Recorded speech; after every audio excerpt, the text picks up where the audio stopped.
Milton's drama.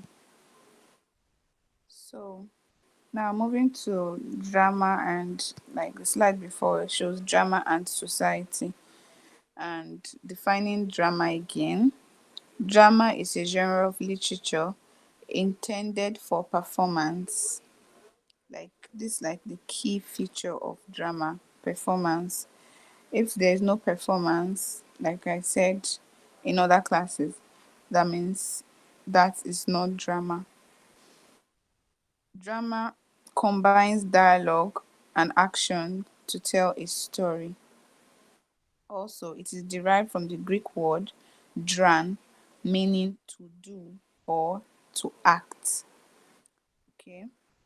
So the relevance of drama to the society. One, it reflects social, political, and cultural realities. Like through drama, we have some opinions of authors which they might be trying to pass, and they might use drama to relate this.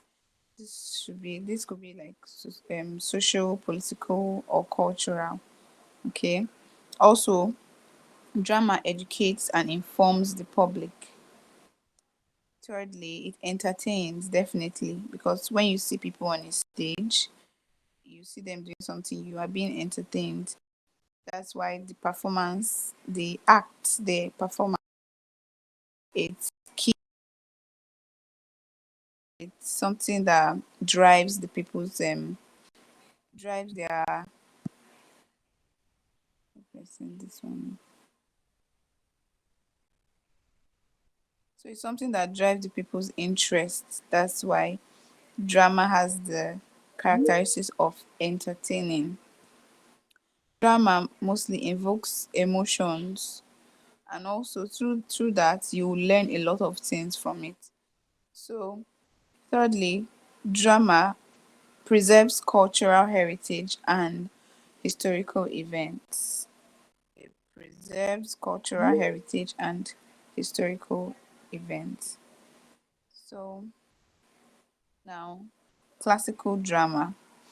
The origins of classical drama. It is rooted in ancient Greek religious festivals.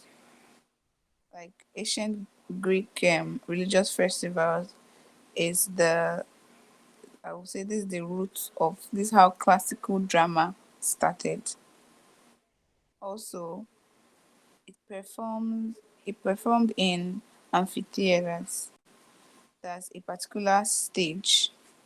We treated this part. I think I've told you guys what this word means. Like a stage that's arranged for just um dramatic acts. Thirdly, tragedy and comedy were major forms. It's either classical acts were either um tragedy or comedy. Like what do you call this? Romeo and Juliet. That's a tragedy, and that falls into the classical era, because it has to do the author is what's his name again? William Shakespeare. So a key contributor to this classical era is Aristotle.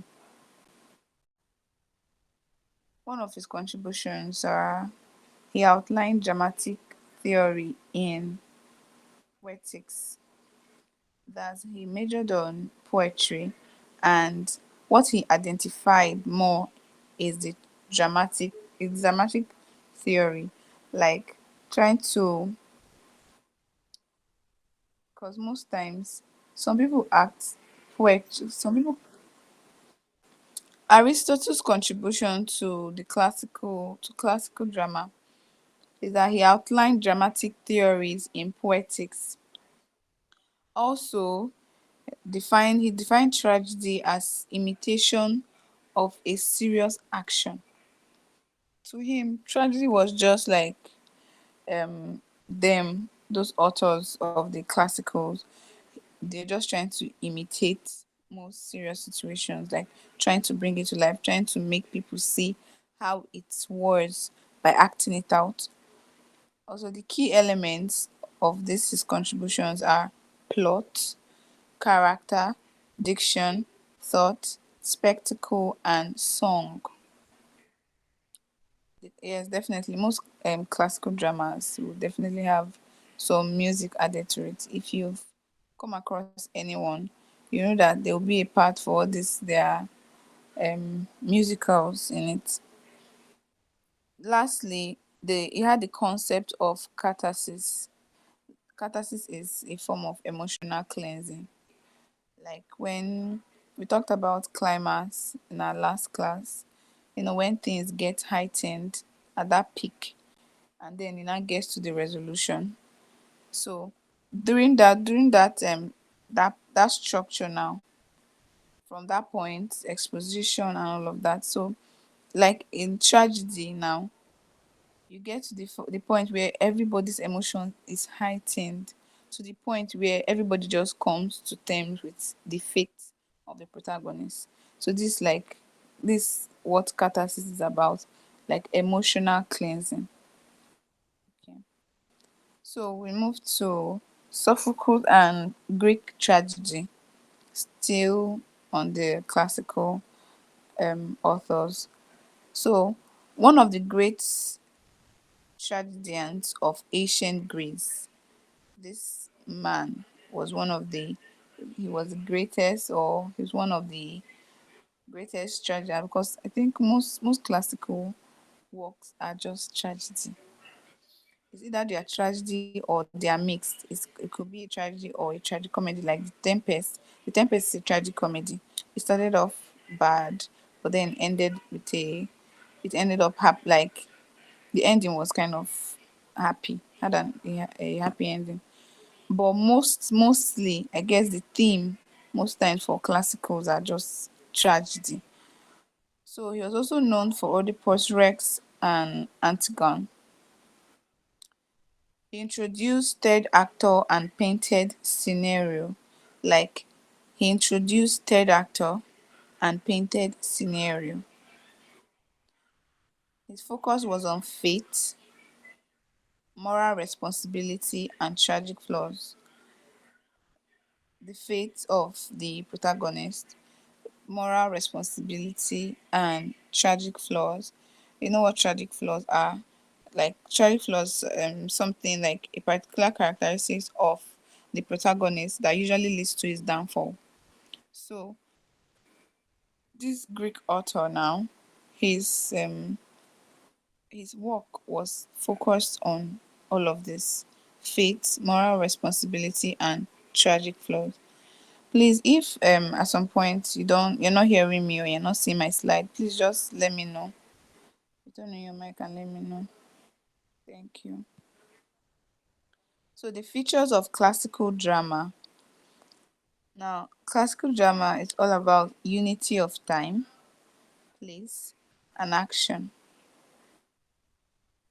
Like the time everything happened, the place and the action, everything happens. You can just the whole action self can just be in somebody's parlor. Everything can just take place in the parlor. If you've read The Tempest, if you come across The Tempest was just like the most of the acts sef were not really in too many places. You just had one particular place. First of all, people in a boat, then after which they got lost or something in the forest like that.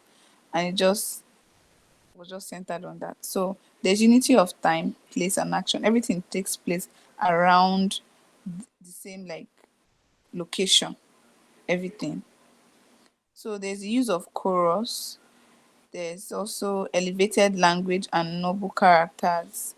Because in the classical, if you can picture, if you've ever come across any classical work, you have this picture. They like their language, the way they speak, their um this the elite of the society, mostly the characters or features the elite, very very rich people, like shows class a lot. That's why it's called classical. Sha. So if it features class, you see them. They always around. They are throwing balls and all those stuff in their in in the plot when you read about it. So the moral, it has moral and philosophical themes. So most of the themes just something you can relate to.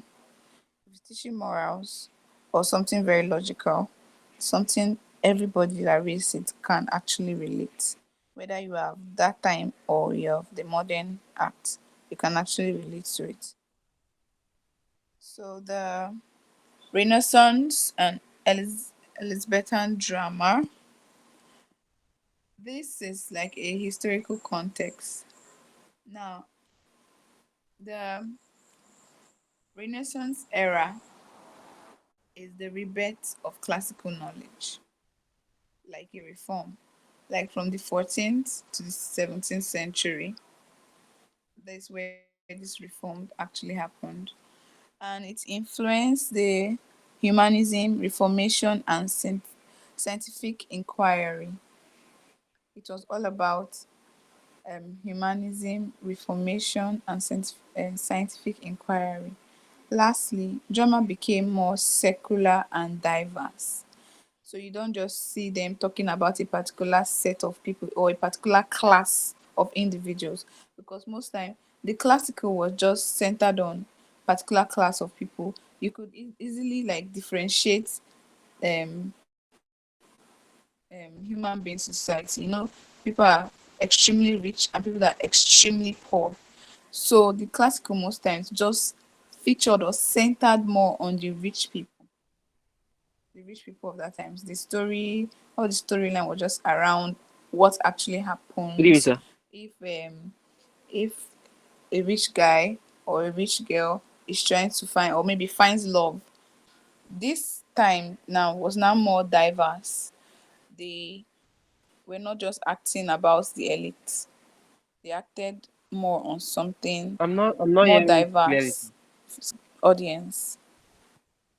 So the features of the Renaissance drama, one is the use of blank verse and prose. The use of blank verse and Okay, prose. I hear you. No problem, sir. So emphasis were on individualism and human emotions. Individualism and human emotions.